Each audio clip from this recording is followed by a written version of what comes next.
Et si on découvrait que la méthode que 94% des parents utilisent pour stopper un mauvais comportement, enfin, que c'était en fait le mécanisme exact qui enseigne l'agressivité aux enfants.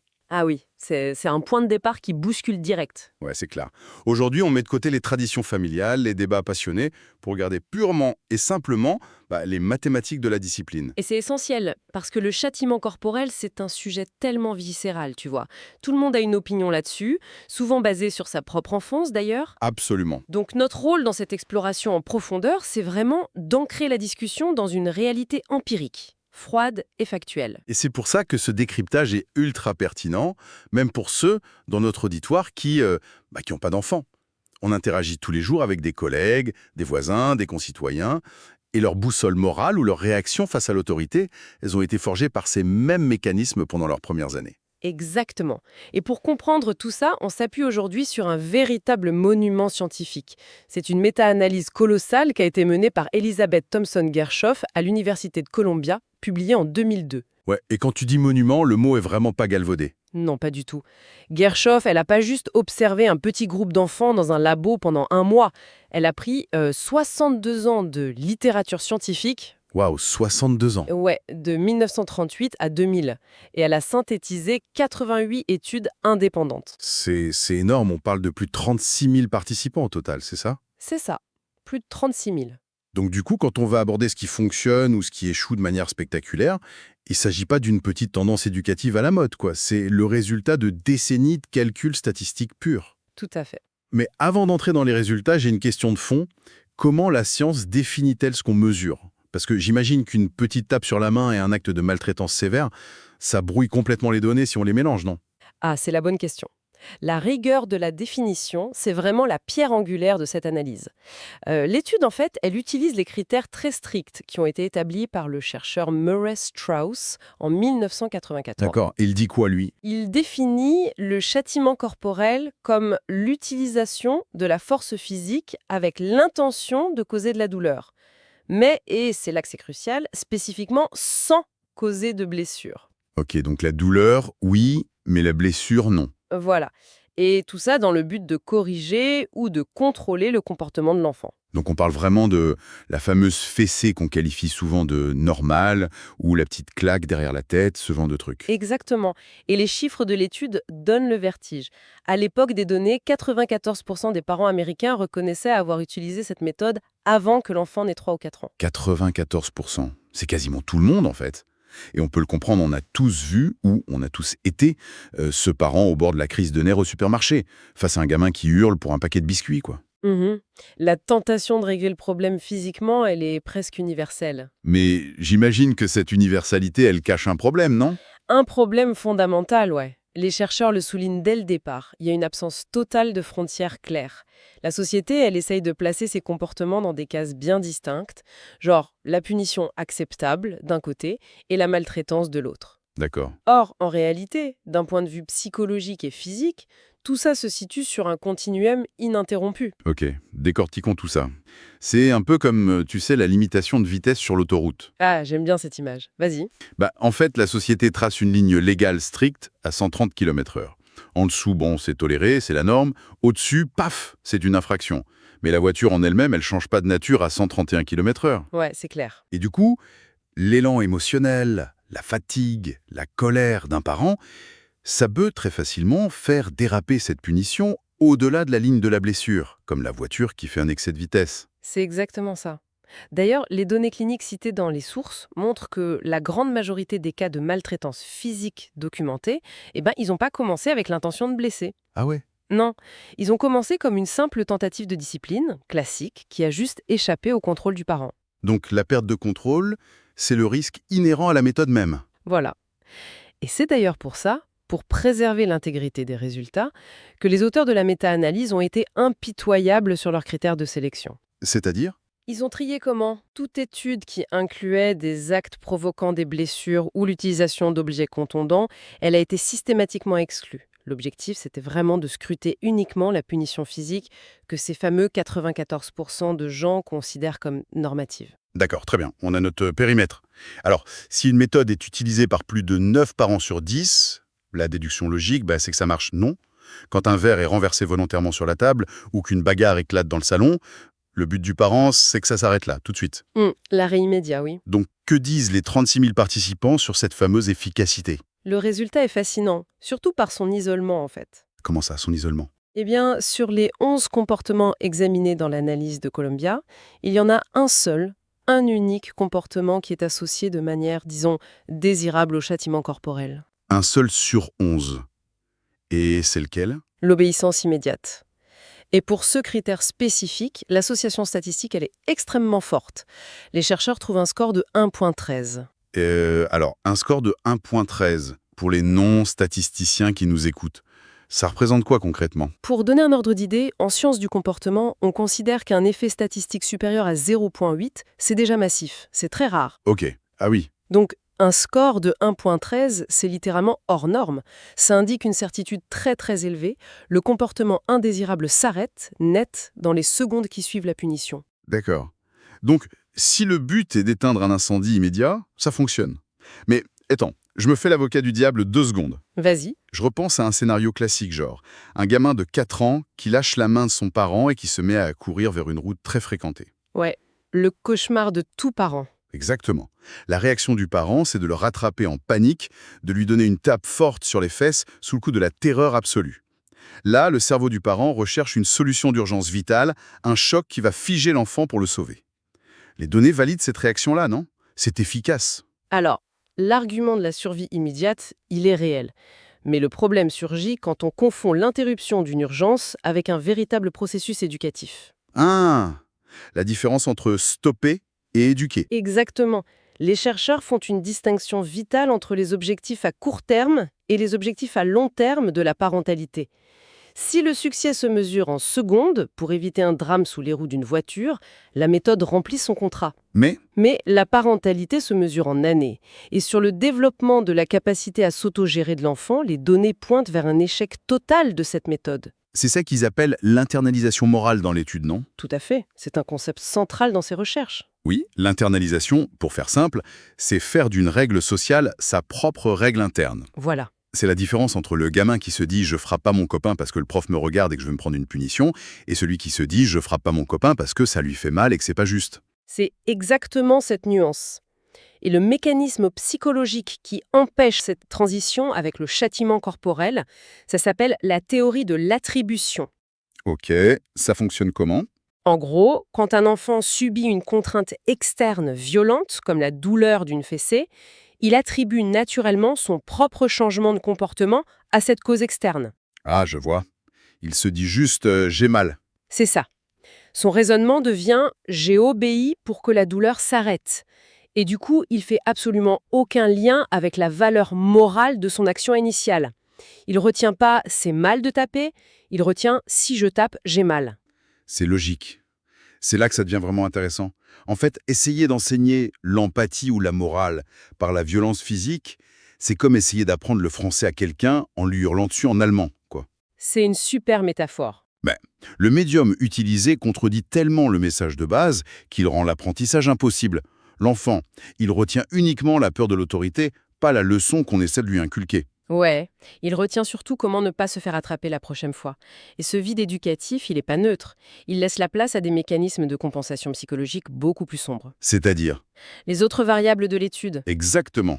Quand l'internalisation morale échoue, les 10 autres variables qui ont été étudiées par Gershoff basculent dans le rouge de manière écrasante. Eh ben, entrons dans ces dommages collatéraux parce que la liste dans l'étude, elle est lourde. Très lourde, ouais.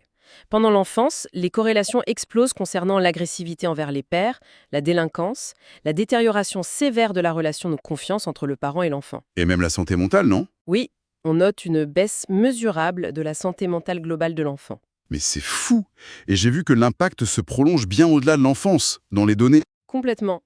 Les données qui suivent ces mêmes individus à l'âge adulte, elles montrent des corrélations super robustes avec une agressivité chronique persistante, Waouh! des taux accrus de comportements criminels et surtout un risque dramatiquement plus élevé d'abuser physiquement de leur propre conjoint ou de leur futur enfant. Le fameux cycle intergénérationnel de la violence. Voilà. Mais au niveau neurologique ou psychologique, comment elle s'opère cette transformation? Comment on passe d'un petit enfant qui reçoit des fessées à un adulte beaucoup plus agressif? Eh bien, l'étude mobilise la théorie de l'apprentissage social d'Albert Bandura. Ah oui, Bandura. Les enfants, ce sont des observateurs constants. Ils modélisent leur comportement sur celui de leur figure d'autorité, donc leurs parents. Quand un parent utilise la force physique pour résoudre une frustration ou pour asseoir son autorité, l'enfant intègre que la violence est un outil de négociation légitime. Donc punir un enfant qui vient de frapper son frère en le frappant à son tour, c'est littéralement essayer d'éteindre un feu en lui jetant des allumettes allumées. On modélise exactement le comportement qu'on essaie d'éradiquer. C'est le paradoxe absolu. L'enfant apprend que celui qui est plus grand et plus fort a le droit d'utiliser la douleur pour obtenir ce qu'il veut de celui qui est plus petit. Le parent dit verbalement on ne tape pas, mais corporellement il démontre que taper est la solution la plus efficace quand on est en position de force. C'est terrible quand on y pense. Mais l'étude va encore plus loin dans les mécanismes cognitifs invisibles. Elle parle du traitement de l'information sociale. Et si on relie cela à une perspective plus large, c'est la partie la plus glaçante de la recherche. Oui, le traitement de l'information sociale. Ça concerne la façon dont le cerveau décode les interactions de tous les jours, c'est bien ça. C'est ça. Un enfant qui est régulièrement soumis au châtiment corporel voit son système nerveux s'adapter à un environnement qu'il perçoit comme imprévisible et surtout menaçant. Donc il développe une hypervigilance. Donnons un exemple concret à notre auditoire. Imaginons la cour de récréation. Deux gamins se croisent en courant et se bousculent accidentellement. Ok, Le gamin qui n'est pas soumis au châtiment corporel, il va se frotter l'épaule, considérer que c'est un accident, et il repart jouer. Que se passe-t-il dans la tête de l'enfant qui est, lui, hyper vigilant? son cerveau saute directement aux conclusions hostiles. Ah, Au lieu de percevoir un simple accident, ce filtre cognitif altéré va lui faire interpréter la bousculade comme une agression intentionnelle. Il lit une intention malveillante là où il n'y en a aucune. et du coup, il réagit comment? Sa réponse immédiate, ça sera l'agressivité préventive ou réactive. En fait, sa grille de lecture du monde social est fondamentalement faussée par la coercition qu'il vit à la maison. Et c'est ce qui nous amène au cercle vicieux que les chercheurs nomment le cycle de la coercition, je suppose. Exactement. C'est une dynamique de renforcement négatif fascinante, mais franchement terrible. En gros, le parent donne une fessée, l'enfant s'arrête de crier sous le choc. Le parent est récompensé, psychologiquement, c'est ça le renforcement négatif, donc il aura tendance à réutiliser la méthode. Voilà. Mais l'enfant, lui, il s'habitue à la douleur. Et il commence à résister plus fort. Du coup, le parent doit taper plus fort la fois suivante. Et parfois, le parent épuisé, il cède face à l'escalade de l'enfant. Et là, c'est le drame. Parce que c'est l'enfant qui est renforcé. Il a appris que l'escalade agressive finit par faire plier l'autorité. Et tout le monde s'enfonce là-dedans. C'est une véritable spirale de conditionnement opérant, où le parent et l'enfant se forment mutuellement à devenir de plus en plus aversifs. C'est d'une tristesse. Mais bon, face à cette avalanche de conséquences négatives, il faut tout de même nuancer par les contextes, non? Est-ce qu'une fessée à 3 ans, ça a exactement le même effet destructeur qu'une fessée à 12 ans? Est-ce que la culture autour de nous amortit le choc? C'est là que la variable de l'âge est particulièrement révélatrice dans les données. On pourrait s'attendre à une courbe un peu linéaire, mais l'association entre le châtiment corporel et les comportements agressifs, elle culmine de manière spectaculaire au début du collège. Ah ouais, hein? Ouais, dans la tranche des 10 à 12 ans. Attends, ça me paraît presque contre-intuitif, ça. Un enfant de 11 ans, il a beaucoup plus de capacités cognitives pour rationaliser qu'un petit de 4 ans. Pourquoi les préadolescents de 10 à 12 ans montrent-ils la plus forte corrélation avec l'agressivité? Est-ce que c'est l'accumulation des années de punition qui déborde soudainement à la puberté? Ou alors le fait qu'une fessée à 11 ans s'est vécue comme une humiliation bien plus profonde? C'est exactement ta deuxième hypothèse. Et c'est ici qu'intervient une distinction technique majeure de la littérature. La différence entre la punition qu'on dit instrumentale et la punition impulsive. D'accord? La punition instrumentale, c'est celle qui est planifiée, délivrée de manière froide et calculée. Mais en réalité, la vaste majorité des punitions corporelles, elles sont impulsives. Elles éclatent sous le coup de la colère et de la perte de contrôle du parent. Et un préado, j'imagine qu'il repère cette perte de contrôle direct. Ah oui, sans le moindre doute. À 10 ou 12 ans, l'enfant possède un sens très aigu de la justice et de sa propre autonomie. Donc, quand il voit un parent perdre le contrôle et le frapper sous l'impulsion de la colère, l'enfant ne lit plus du tout ça comme de la discipline. Il lit ça comment? Il perçoit une violence illégitime, une humiliation profonde et une attaque directe contre sa dignité. Et en plus, c'est l'âge où l'influence du groupe de pairs explose. Donc la colère qui est accumulée à la maison trouve une valve de décompression idéale dans l'environnement ultra social et compétitif du collège. D'accord, je comprends mieux le pic d'agressivité à cet âge. Et l'étude pointe aussi que les garçons subissent statistiquement beaucoup plus de châtiments corporels que les filles, c'est bien ça? Oui, tout à fait, mais elle souligne une grande difficulté.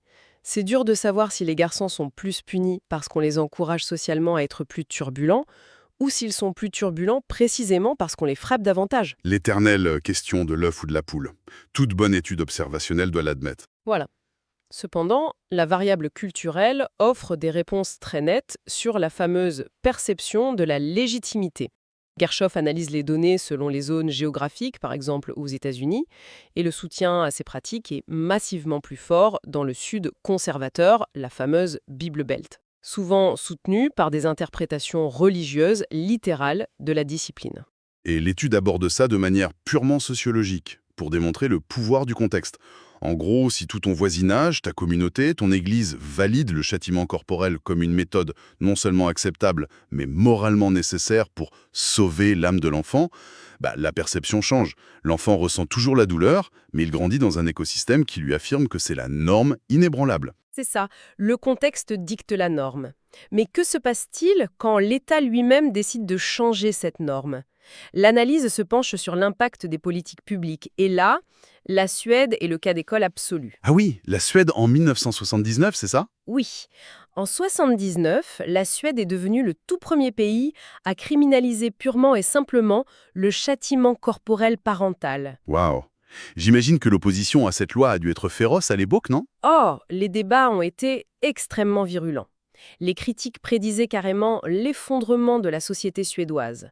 Ils annonçaient une génération de tyrans domestiques, d'enfants devenus incontrôlables, n'ayant plus aucun respect pour l'autorité. Et donc, qu'est-ce qui s'est passé? Parce que l'étude de 2002 a pu analyser les résultats avec, 15 ans de recul à peu près? Oui, et les données sont accablantes pour les opposants de l'époque. 15 ans après la loi, le soutien de la population suédoise à la fessée s'était complètement effondré. Il est tombé à 11%. Juste 11%? L'effondrement n'a pas eu lieu alors? Au contraire. Exactement. Surtout que les taux de criminalité juvénile, d'usage de drogue et de suicide chez les jeunes avaient tous diminué. L'interdiction légale n'a pas seulement protégé les enfants physiquement, en fait. Elle a carrément modifié le logiciel culturel de toute une nation. C'est vertigineux de penser qu'une simple loi puisse déconstruire une tradition millénaire en juste une décennie. C'est puissant. D'ailleurs, au moment où cette étude est sortie, au début des années 2000, je crois que 11 pays avaient déjà suivi le modèle suédois. Et les auteurs notaient, avec une certaine froideur institutionnelle, qu'à cette même époque, les États-Unis figuraient parmi les rarissimes nations à n'avoir toujours pas ratifié la Convention des Nations Unies relative aux droits de l'enfant. Ce décalage met vraiment en lumière que la persistance du châtiment corporel, c'est pas qu'une question de psychologie individuelle dans un salon fermé, c'est le reflet de l'identité légale et culturelle d'un pays. Changer la loi modifie la norme sociale et ça finit par modifier le réflexe du parent. Ok. Alors, avec toutes ces pièces du puzzle étalées devant nous, essayons de synthétiser un peu. On a 88 études indépendantes qui couvrent plusieurs générations et qui pointent toutes dans la même direction. Le seul bénéfice, c'est un arrêt immédiat du comportement, dans la minute qui suit. Ouais. En revanche, le coût à long terme, ça implique une érosion de la santé mentale, une augmentation de l'agressivité, une hypervigilance pathologique et un échec total dans l'apprentissage de la morale interne. Alors, qu'est-ce que tout cela signifie au final? C'est un bilan extrêmement lourd. C'est très lourd. Et il est de ma responsabilité scientifique de le rappeler, il y a une limite inhérente à la méta-analyse. Ces 88 études, elles compilent des corrélations, pas des liens de causalité pure qu'on pourrait observer dans un laboratoire stérile. Ah, Cela soulève une question importante, le grand défi de la bidirectionnalité. attends, je suis pas sûr de saisir l'impact de cette bidirectionnalité sur la conclusion. Tu veux dire que ce n'est pas forcément la méthode qui crée le problème? Eh bien, il faut envisager l'hypothèse qu'un enfant doté d'un tempérament naturellement explosif ou souffrant de troubles de l'opposition intrinsèque puisse pousser des parents même très pacifiques au départ dans leur dernier retranchement. D'accord, l'épuisement total du parent. Voilà, l'épuisement mène à l'utilisation de la force. Donc la question scientifique, c'est est-ce la fessée qui rend l'enfant agressif ou est-ce l'enfant agressif qui provoque la fessée? Le fameux débat éternel entre l'inné et l'acquis, quoi. Mais finalement, même si l'enfant initie la dynamique par un comportement super difficile au départ, les données montrent que la réponse physique du parent ne résout pas la racine du symptôme. Au contraire, le cycle de coercition nous prouve qu'elle l'amplifie, non? C'est ça. La nuance réside là. Quelle que soit la direction initiale de la frustration, l'introduction de la violence physique dans la dynamique familiale détériore statistiquement les chances d'un développement moral sain. Ce qui m'amène à une réflexion finale pour ceux qui nous écoutent, une pensée qui dépasse largement le cadre du salon familial. Je t'écoute. L'analyse démontre que l'utilisation de la punition physique, de la contrainte sévère, ça bloque complètement l'internalisation morale chez l'enfant. L'enfant n'apprend pas ce qui est bien ou mal, il apprend juste des stratégies d'évitement pour pas se faire attraper et punir. La théorie de l'attribution appliquée à la lettre. Exactement. Alors, prenons un peu de hauteur.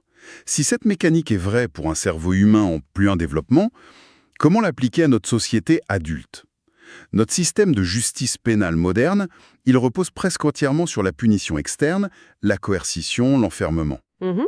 Si on sait, preuve scientifique à l'appui, que la souffrance imposée par une autorité n'enseigne pas l'empathie morale, mais qu'elle cultive plutôt la rancœur, la dissimulation et l'agressivité, notre système pénal, c'est pas simplement une version institutionnalisée et à grande échelle d'une méthode éducative dont on vient de prouver la faillite psychologique. Waouh. Le transfert du niveau micro au niveau macroscopique est audacieux. Mais d'un point de vue purement comportemental, la question se pose vraiment. Si l'environnement punitif sévère ne produit pas de conscience morale à l'échelle d'une famille, les mécanismes cognitifs n'ont aucune raison magique de fonctionner différemment à l'échelle d'un système carcéral. On traite peut-être les adultes délinquants avec le même logiciel mental défaillant que l'on appliquait aux enfants turbulents des années 50, en feignant ensuite la surprise face au taux de récidive. C'est une perspective à laisser décanter bien après la fin de cette écoute. Absolument. La science a vraiment cette capacité fascinante. Elle dissèque des comportements individuels banals pour nous forcer, au final, à regarder les fondations mêmes de notre société dans le miroir. Merci de nous avoir accompagnés dans cette analyse et n'arrêtez jamais de questionner ce qui vous semble évident.